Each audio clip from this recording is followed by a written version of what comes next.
தேவிகுளம் உட்பட மாவட்டத்தில் LDF கைவசமுள்ள தொகுதிகளை நிலைநிறுத்தும் என்று தொடுபுழையில் அரசியல் முன்னேற்றம் ஏற்படும் என்றும் CPM மாவட்ட செயலாளர் CV வர்கீஸ் கூறினார்.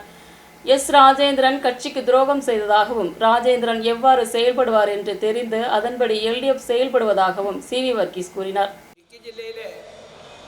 ഇടതുപക്ഷ ജനാധിപത്യ മുന്നണി നിലവിലുള്ള സീറ്റുകളെല്ലാം നിലനിർത്തുമെന്ന് തന്നെയാണ് ഇവർ കണ്ടെത്തിയിട്ടുള്ളത്. ദേവികുളം മണ്ഡലം നല്ല ഭൂരിപക്ഷം ജയിക്കും. ഉടുമ്പൻചോല ഇടുക്കി പീരുമേട് എക്കാലവും പോളിംഗ് കഴിയുമ്പോൾ LDF പരാജയപ്പെടുമെന്ന പ്രവചനമാണ് മാധ്യമങ്ങളും ചില കേന്ദ്രം നടത്താറുള്ളത്. പക്ഷേ അവസാന വോട്ടെണ്ണി കഴിയുമ്പോൾ ഇടതുപക്ഷ ജനാധിപത്യത്തിൻ്റെ പീരുമേട് സീറ്റ് ജയിക്കും. തൊടുപുഴ നല്ല രാഷ്ട്രീയമായ മുന്നേറ്റമാണ്. അതിന് കാരണം ഇടതുപക്ഷ ജനാധിപത്യ മുന്നണിക്ക് അനുകൂലമായി ജനങ്ങൾ വിധിയെഴുതാൻ കഴിയുന്ന എല്ലാ സാഹചര്യവും ഈ ജില്ലയിലുണ്ട്. നേരത്തെ തെരഞ്ഞെടുപ്പിൽ ഞങ്ങൾ പറഞ്ഞിട്ടുണ്ട്.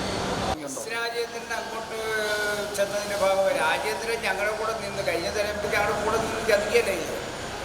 അപ്പോൾ ഈ പ്രാവശ്യം അപ്പുറയാണെന്നുള്ളത് കൊണ്ട് രാജേന്ദ്രൻ ഞങ്ങളുടെ വിശ്വാസം എടുക്കുകയില്ല.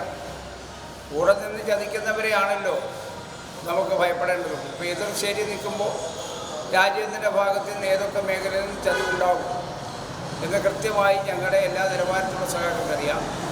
അതനുസരിച്ച് അവർ നല്ല യാഗ്രതയോടുകൂടി പ്രവർത്തിച്ചിട്ടുണ്ട്. അതനുസരിച്ചുള്ള മുന്നേറ്റം തീർച്ചയായും ദേവികുളം മണ്ഡലത്തിലുണ്ടാവും. പിന്നെ രാജേന്ദ്രനോടിപ്പം BJP അങ്ങോട്ട് ചെന്നപ്പോൾ BJPയിലേക്ക് ചെന്നപ്പോൾ കുറേ ആളുകൾ BJPക്ക് എതിരായിട്ടുണ്ട്.